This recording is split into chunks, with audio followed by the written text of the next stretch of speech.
Hello mga kaibigan! Nandito po tayo sa Florencio, dito sa Ormoc City mga kaibigan, Florencio Resort. At ngayon, ating makikita mga kaibigan ang ganda ng Florencio Resort. At mga kaibigan, gusto ko ring malaman ninyo kung ano ang nararapat sa atin. Dito sa lupa mga kaibigan, makikita natin ang kagandahan na ginawa ng masasabi nating tao. Ngunit ang tao, mga kaibigan, ay binigyan ng karunungan ng Diyos upang magawa ang ganitong resort. Ngayon mga kaibigan, isang bagay na dapat nating isa-isip na kailangan tayong manampalataya sa ating Diyos sapagkat itong ating nakikita, mga kaibigan, itong bagay na ating nakikita ay ginawa ng hindi nakikita. Sino ang hindi natin nakikita? Ang Diyos na nasa langit mga kaibigan. So kailangan tayong manampalataya. Yan ang sinasabi sa Hebrews 11 verse 3. Ngayon mga kaibigan, samantalang ako'y ililipot ko kayo dito sa Florencio Resort mga kaibigan at tayo'y mag-uusap tungkol sa kaligtasan ng ating kaluluwa. Kung sabi sa Biblia mga kaibigan, anong sabi sa Biblia? Praise God. Anong sabi sa Biblia? Ang sabi sa Biblia mga kaibigan na ano ang sinabi sa Biblia? Na kung sa buhay na lamang na ito, tayo ay mayroong pag-asa kay Kristo. Tayo ang pinaka-kawawa. Bakit? Ang mga tao ngayon, mga kaibigan, ay puro na lamang kaligayahan ang iniisip. Hindi naman masama kung kaligayahan ang ating iniisip, mga kaibigan. Hindi masama na tayo ay maligo gaya ng napakagandang resort na ito. Ngunit sinabi ng Biblia na kung sa buhay lamang na ito, tayo may pag-asa kay Kristo. Tayo ay palaging nananalangin na sana maganda ang ating buhay. Maganda ang ating buhay. Gusto natin mga kaibigan na palaging masaya ang ating buhay. Kung tayo nagsisiasa sa sanlibutan ito, ulitin ko hindi naman masama na tayo ay magkaroon ng kasayahan. Ngunit kung ito na lang parati ang ating iniisip mga kaibigan, hindi natin iniisip ang ating kaligtasan, tayo mga kaibigan ang pinakakawawa sa buong sanlibutan. Yun ang sabi sa unang Korinto Kapitulo 15, versikulo 19. Purihin ang ating Diyos mga kaibigan. Kaya ano ang nararapat natin gawin mga kaibigan? Isipin din natin ang ating kaluluwa. Sabi sa Biblia, kung sa buhay na lamang na ito, tayo'y may pag-asa kay Kristo, tayo ang pinakakawawa. Napakakawawa tayo. Ano ang ibig sabihin? Ang ibig sabihin mga kaibigan na tayo'y umasa kay Kristo hindi lamang sa sanlibutan ito dahil mayroon pang tinatawag na life after death. Titingnan ko muna mga kaibigan kung okay ang ating connection. Salamat sa ating Panginoon Diyos. So, yun ang sinasabi mga kaibigan na kung sa buhay lamang na ito, tayo ay may pag-asa kay Kristo. Tayo ang pinakakawawa. Bakit sa buhay lamang ito? Bakit ba kaibigan? Dahil mayroon pang ikalawang buhay. Ito, dito sa sanlibutan ito ang ating buhay. Pero mayroon pang life after death. So ano ang nararapat natin gawin mga kaibigan? Ano ang nararapat natin gawin? Ang ating nararapat gawin ay hanapin natin ang ating kaligtasan sa ating kaluluwa. Ano ang kaligtasan ng ating kaluluwa? So ibig sabihin, hindi lamang tayo aasa sa mundong ito kasi napakaraming tao ang nananalangin na sila ay magkaroon ng magandang buhay. Sila ay magkaroon, mga kaibigan, hindi, uwayin na ko, ang baptisin, makatunan kami. Okay, while nandito sa sanlibutan ito mga kaibigan, ang panalangin ng tao mga kaibigan ay ganito.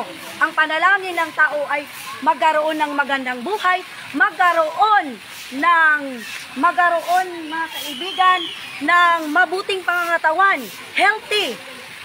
Pero mga kaibigan, yun ang parating ipinapanalangin ng mga tao.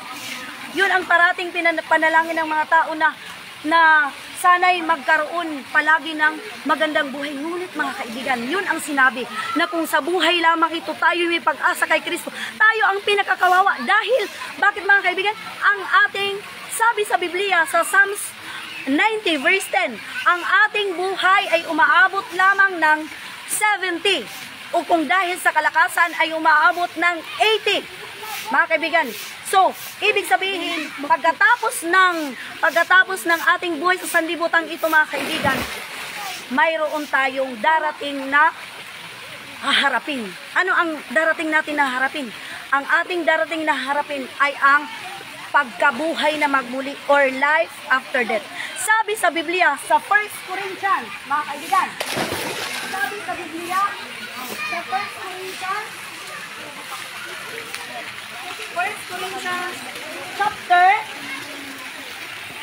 tingnan natin mga kaibigan, sabi sa Biblia sa 1 Corinthians chapter, ang sabi sa Biblia na bubuhayin ang mga tao.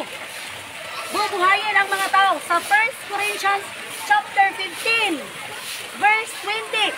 Hawaray-waray na siring nga, anong siring hawaray-waray? Kundi Kristo ginbanhaw gud tikang han mga patay. Ngan amo ining basihanan nga pagbabanhawon gud ang mga patay. Ibig sabihin mga kaibigan sa Tagalog, ang mga patay ay bubuhayin. Sino ang basihanan na bubuhayin ang mga patay? Kailangan talaga tayong manampalataya na bubuhayin ang mga patay mga kaibigan, sapagkat si Jesucristo ay binuhay mula sa mga patay. Kaya ang kailangan mga kaibigan ay ang kailangan mga kaibigan ay ang kaligtasan ng ating kaluluwa. Teka muna mga kaibigan.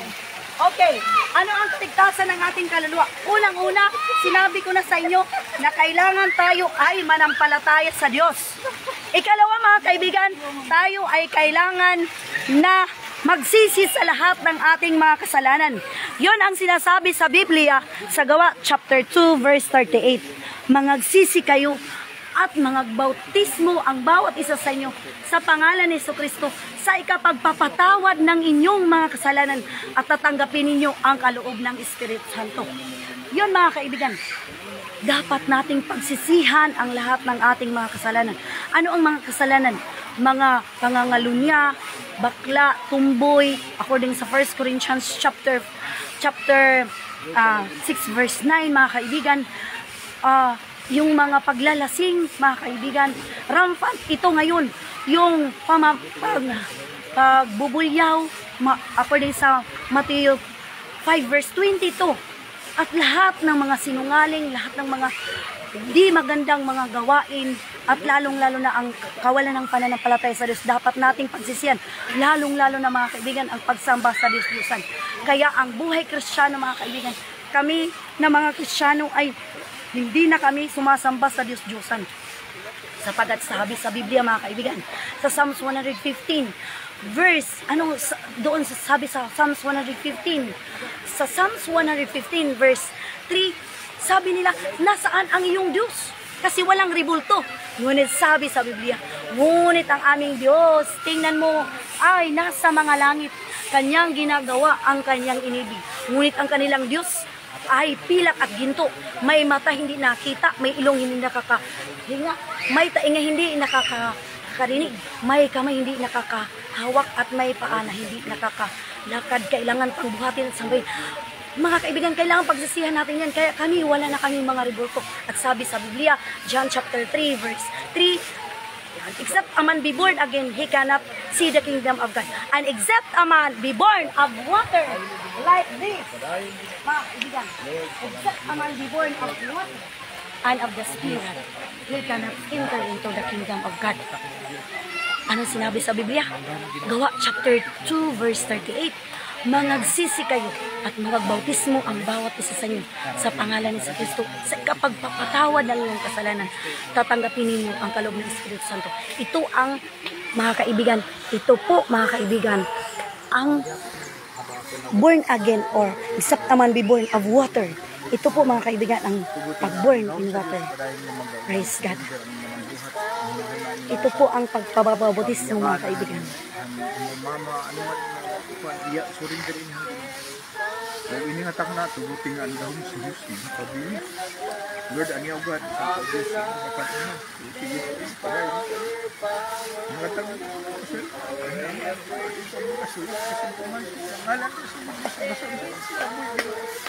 Salamat Lord na po Diyos ni Pabili. Lord, sa pangalan ko ni Jesus. Hindi ako mag-abot. Ano ba naman sa pangalan ni Jesus?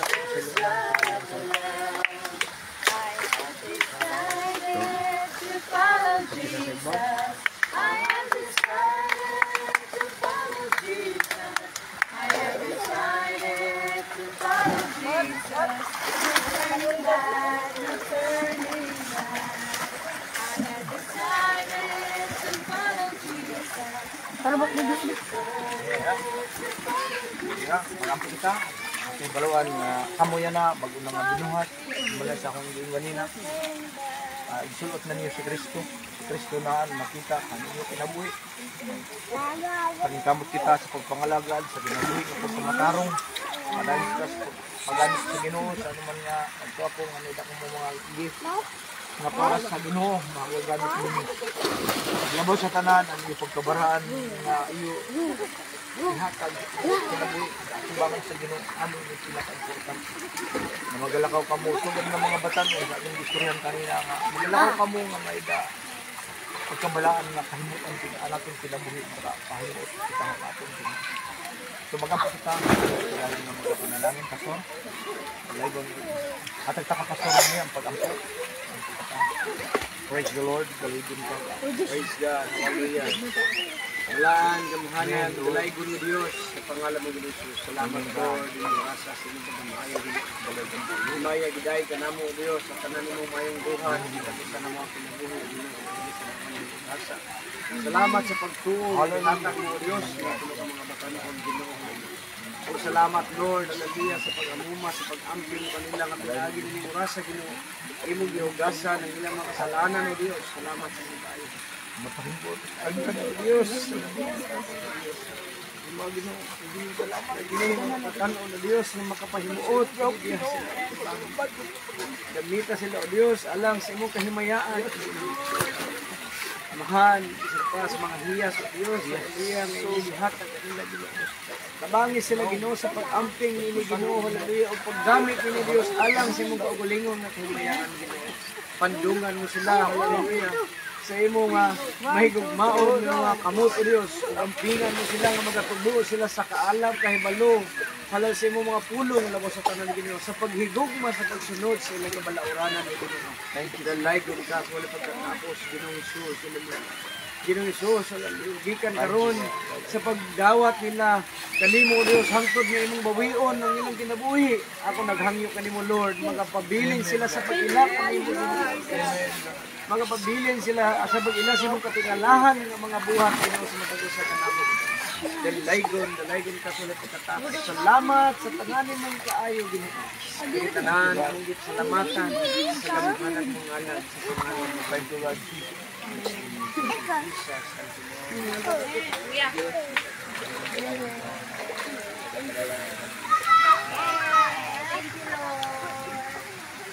So yun mga kaibigan, yun ang tinatawag na baptism mga kaibigan in water. According sa John chapter 3 verse 5, except a man be born of water and of the Spirit, he cannot enter into the kingdom of God. Praise the Lord. So yun mga kaibigan, sabi sa Biblia mga kaibigan na ano ang sinabi sa Biblia mga kaibigan na sa Gawa chapter 2 verse 38, mangagsisi kayo at magbautismo ang bawat isa sa inyo sa pangalan ni Kristo sa ikapagpapatawad ng inyong mga kasalanan at tatanggapin ninyo ang kaloob ng Espiritu Santo.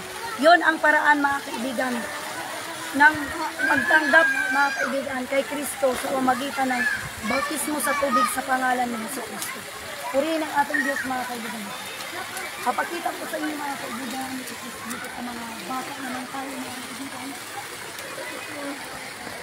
Para po sa mga bata.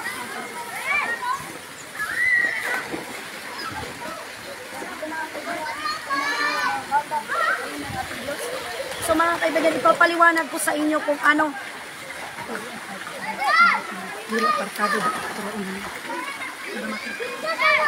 So ipapakita, mga kaibigan, ipapaliwanag ko sa inyo, mga kaibigan, kung ano ang baptism. Bakit ganyan ang baptism, kailangan ilubog sa tubig? Dahil, mga kaibigan, si Kristo ay namatay. Noong si Kristo ay namatay, kung tayo ay nagpapabautismo sa tubig, inilulubog ang ating katawan sa tubig, tayo rin ay namatay kasama ni Kristo. At sa ating pag-ahon sa tubig, tayo'y nabuhay kagaya ni Kristo na mayroon ng panibagong buhay. At ang buhay na ating ipinamumuhay ay ipinamumuhay na natin, mga kaibigan, sa pagiging banal na kagaya ng isang alagad ni Kristo. Tayo na ang matatawag na Christian o tunay na Kristiyano. Ipapaliwanag ko, mga kaibigan, bakit ganun ang baptism? Dahil sa Matthew chapter 3, verse 13, si Jesus Christ galing sa Galilea, naglakbay papuntang Ilog Jordan at nagpabautismo kay Juan Bautista. Sabi ni Juan Bautista, hindi siya magbabautismo kay Jesus Christ dahil si Jesus Christ ay makapangyarihan kaysa kanya. Pero sabi ni Jesus Christ, pabayaan mo ngayon, Juan, sapagkat yan ang nararapat sa pagtupad ng buong katwiran. Si Jesus Christ, mga kaibigan, hallelujah, sinabi, mga kaibigan, sa John chapter 13 verse 15, mga kaibigan, na kung di tayo nagkakamali, 15 verse 13 or 13 verse 15, mga kaibigan, sinabi sa Biblia, mga kaibigan, na sabi ni Jesus Christ, binigyan ko kayo ng halimbawa upang gawin naman ninyo ang ginawa ko. Kung ano ang ginawa ni Jesus Christ ay dapat natin din sundin. Kaya si Jesus Christ ay nagpabautismo sa tubig, sapagkat ang baptism sa tubig, mga kaibigan, 1 Peter chapter 3 verse 21, ang bautismo ay nagliligtas sa inyo, hindi sa pag-alis ng karumihan ng laman, kundi sa paghiling ng isang mabuting budhi. Mabuting budhi, mga kaibigan, nagliligtas sa inyo ang bautismo. Mayroon na tayong mabuting budhi kung tayo ay nabautismuhan na, sapagkat yon ang paraan ng pagtanggap kay Jesus Christ. Sapagkat si Jesus Christ, mga kaibigan, ay nagpapato sa krus, namatay dahil sa ating mga kasalanan, mga kaibigan. Namatay si Jesus Christ dahil sa ating mga kasalanan, mga kaibigan. So kailangan din tayo, mga kaibigan, tanggapin natin si Jesus Christ. Si Jesus Christ ay binigay na niya ang kanyang buhay. Kailangan na lang natin siyang tanggapin sa papaano, sa pamamagitan ng pagpapabautismo. Tingnan natin, mga kaibigan. Dapagkat sinabi ni Jesus Christ na bibigyan ko kayo ng halimbawa, anong ginawa ng kanyang mga disipulo na tinuruan niya? Ang ginawa rin nila, mga kaibigan, si Apostol Pablo, mga kaibigan, ay nagpabautismo sa pangalan ng ating Panginoon Hesus. Paano natin nasabi ng mga apostolis ay nagpabautismo sa pangalan ng Panginoon Hesus? According sa Roma, mga kaibigan, sabi doon sa Book of Romans, mga kaibigan, sabi doon na tayong lahat na nangabautismohan kay Kristo ay isinuot na si Kristo. Yan, mga kaibigan, ibig sabihin, kailangan talaga. So, ang mga apostolis ay nagbautismo sa pangalan ng Panginoon Kristo. Ang pangangaral din nila, mga kaibigan, ay pagbautismo din sa pangalan ni Kristo.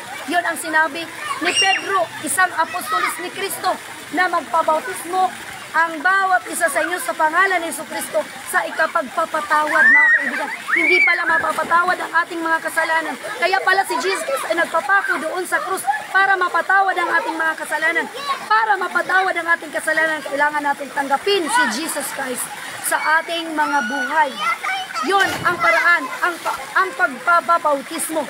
At pagkatapos nating ipapaliwanag ko kung bakit, mga kaibigan, additional na example. Sino pa, mga kaibigan?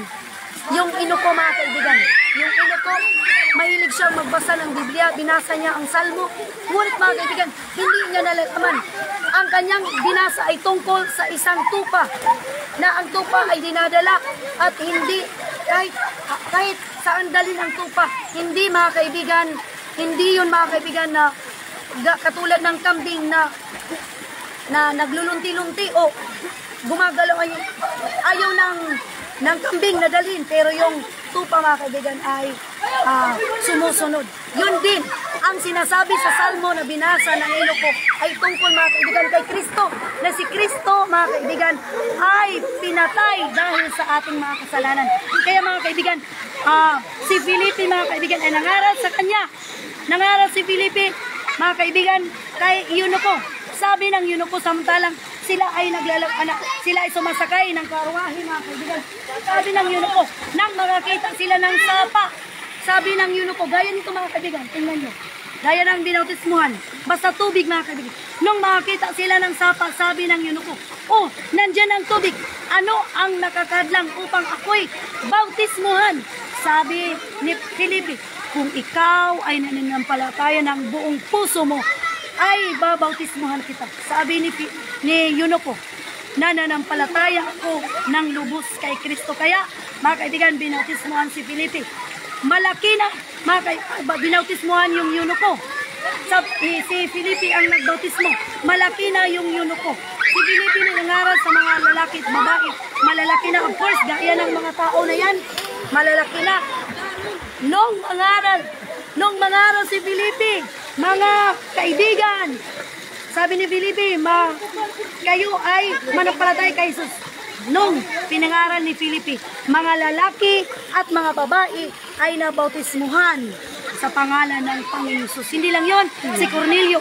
Si Cornelio, isang kapitan ng mga sundalo. Malaki na rin sapagkat kapitan na ng mga sundalo. Kulang na lang sa kanya, banal siya, lahat ng kabutihan ay nasa kanya. Wala siyang kasalanan dahil masipag siya sa kabanalan. Ngunit ang kasalanan na kanyang na-inherit ay ang kasalanan na tinatawag na inheritance sin.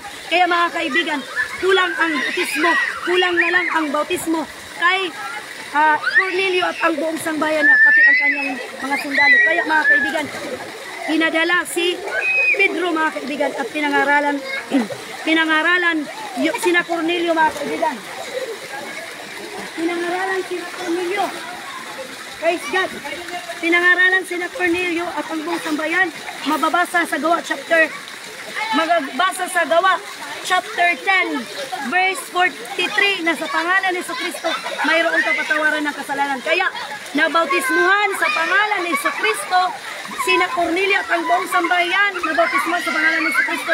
Mababasa sa Gawa chapter 10 verse 47 to 48. In conclusion, mga kaibigan, ang baptism ay malaki na.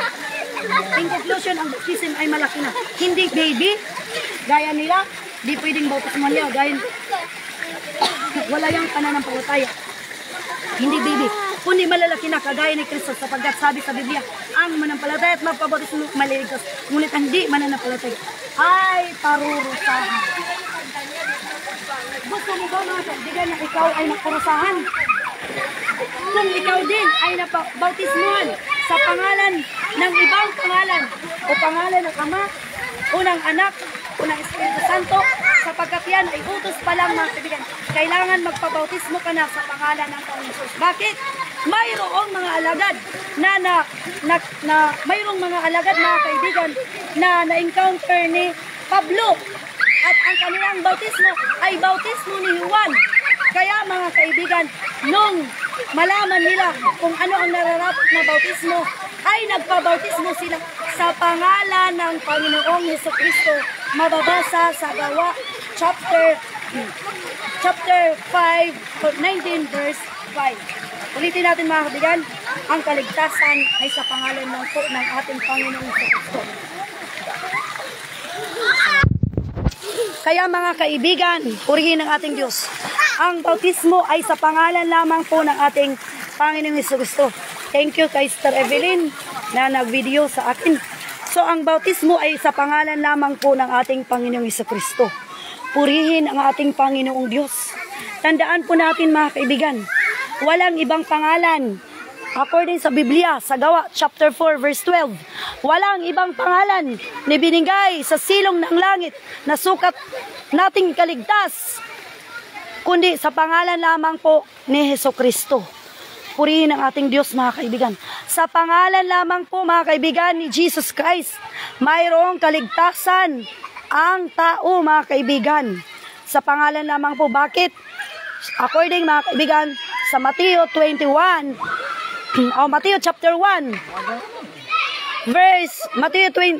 chapter 1, verse 21 mga kaibigan. Ano ang sabi mga kaibigan? Na si Jesus Christ ay dito na nabuhay si Jesus Christ dito sa sanlibutan, pinanganak siya kay Maria upang mga kaibigan, upang iligtas ang kanyang bayan.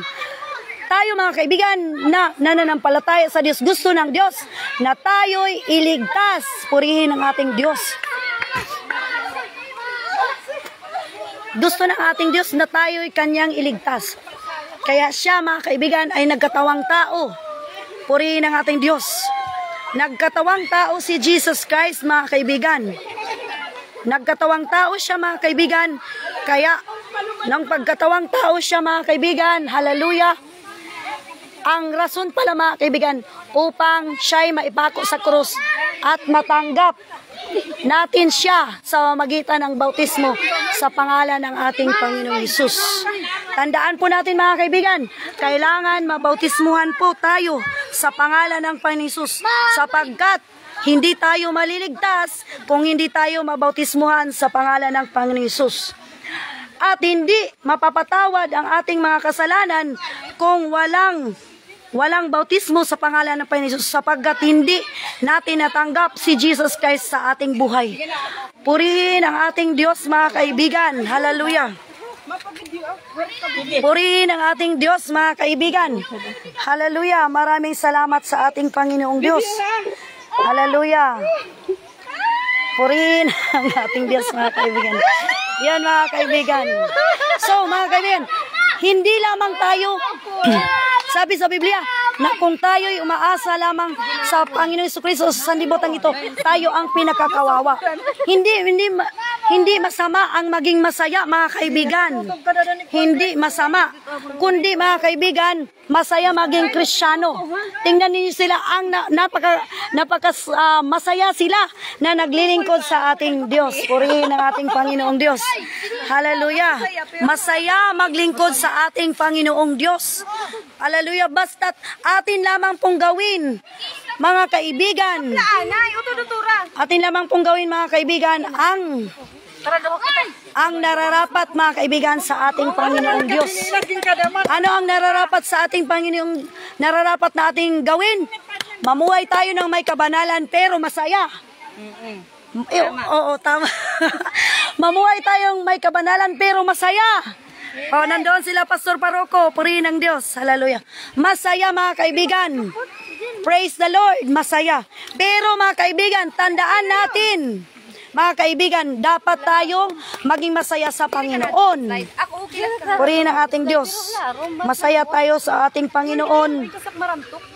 At purihin ang ating Diyos mga kaibigan. Ang ating dapat paghandaan mga kaibigan ay ang ating kaluluwa. Kaya tayo ay namumuhay na mayroong kabanalan. Purihin ang ating Diyos. Mayroon tayong kabanalan. Purihin ang ating Diyos. Hallelujah. Yun mga kaibigan. Praise God. Yun ang paraan upang tayo ay maligtas.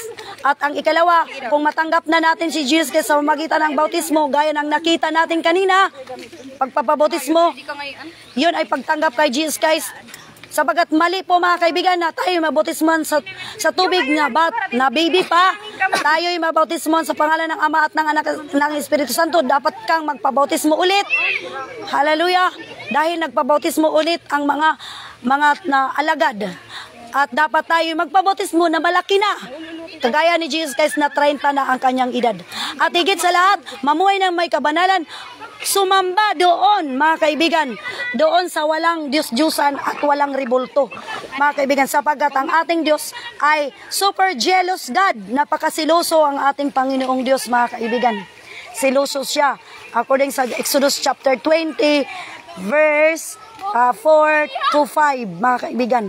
Huwag kang gumawa ng mga ribulto, Diyos-Diyosan, sapagkat akong Panginoong Diyos ay Diyos na mapanibugon. Kaya maghanap ka ng simbahan, mga kaibigan, na nagpapabautismo sa pangalan ng Panginoong Hesus at walang mga ribulto, mga Diyos-Diyosan, mga kaibigan. Purihin ang ating Diyos. Hallelujah. Maraming salamat sa ating Panginoong Diyos. Purihin siya, mga kaibigan. Hadok. Nahadok ako gusto. Oh, yan, mga kaibigan. Purihin ang ating Diyos. Yung! Yan, masaya mga kaibigan. Maglingkod sa Diyos. Iyan, chinelas na black ba yan? Ayun daw,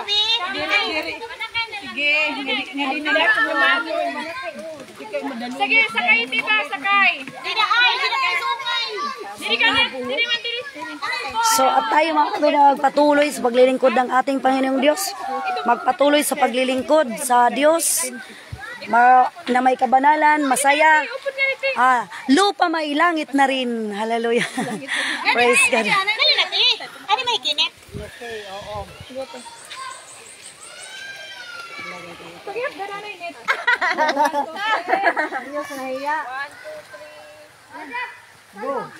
Isa pa. 1, 2, 3. Change position ni Wat. Anay, kami yung luto. Pati yan natin kasi rapidin na to. Ayaw pagkilagtoon. Ano yung naging bubulo? Bibidin, bagak niyang papatay. Dik niyang papay na. Kuya, di para mama. Anay, di para ni mama. Dali na kay Bibi. Anay, mauna na po. Day, nga nakapula. Dali, picture kita mga nakas. Uy, ano yung buhok lang marisiguan? Yan mga kaibigan. Yun ang Christian, mga kaibigan. Tingnan mo yung buhok. Yan. Tingnan nyo yung buhok, mga kaibigan. Yan. Mababasa yan sa 1 Corinthians chapter 11. 11 ba yun? Na kailangan yung buhok ay hindi ginugupitan. Yan. Masaya maglingkod sa Diyos. Sige, Anet. 1. Okay na? Abot kami tanan? Malayo lang yung Hyundai, kaya ako nakuha ang tanan. Kuha natin tanan, be. Nga di Dublin. Yes, ganda na init. 1, 2, 3. Ulan! Uy! Tangas! Ako pang butantik. 1, 2, 3. Magat nga nakarigo. Thank you, Net.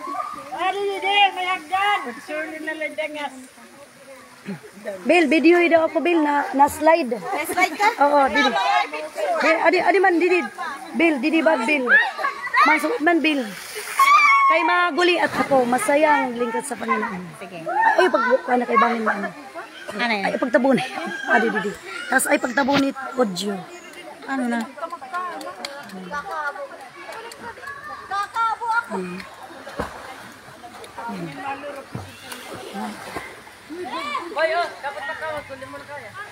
Nakakuha na nito live na ini. Be, di mo saan nga na, Be? Oo, sige.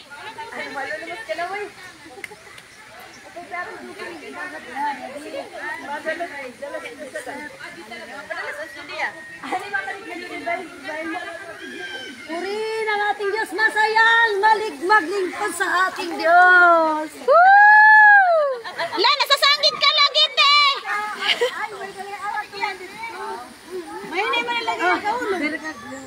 Te, di lang lagi paspasay, te. Madalunod ko sa akong saya. Te, di man lagi paspasay ang imo.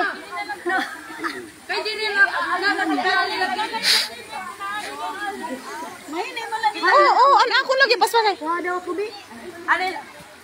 Te, kuha ah. Aw, chipta.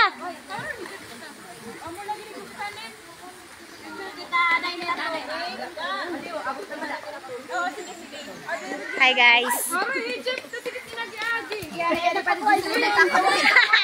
Hello. Nag-enjoy ang mga nanay, oh.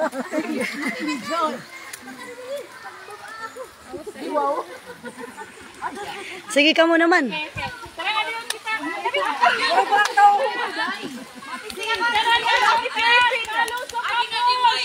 Tara ko mga daw, tas malusok ako.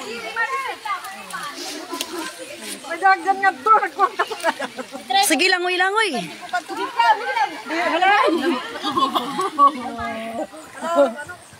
Diri man. Di ko po mag-ikid kayo mag-gahi. Sige na, Len. Uy, ako. Ah, na picture na ini. Okay na. Oh, video. Ate, masayang maglingkod. Larong ano, larong. Oh. Mag-ikid. Yan po mag-ikid po ko kay Bingo. Bingo mag-ikid. Malalim. Kita ano ko di ano gibuhat. Hinapin, sige napin.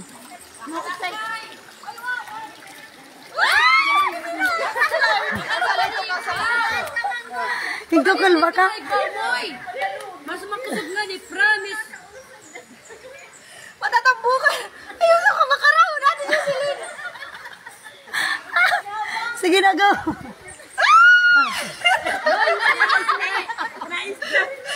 Tungkol ta katambok tinagana. Moy, narigan moy. Dapat tikin ka igbaw. Ginagana.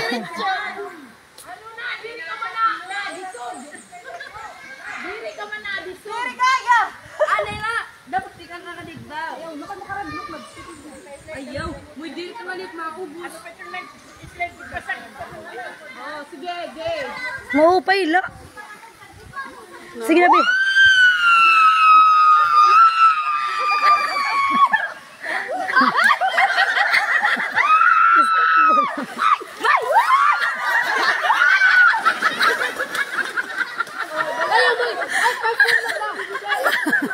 Di maro.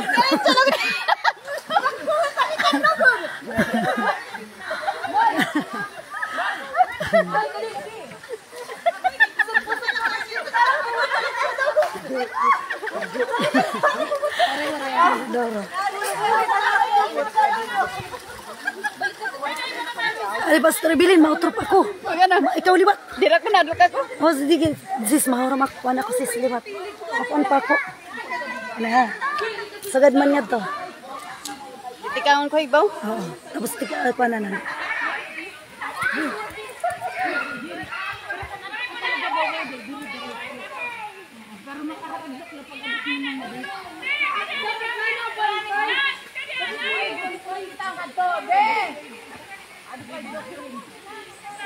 Masayang maglingkod sa Panginoon. Hallelujah, Jesus.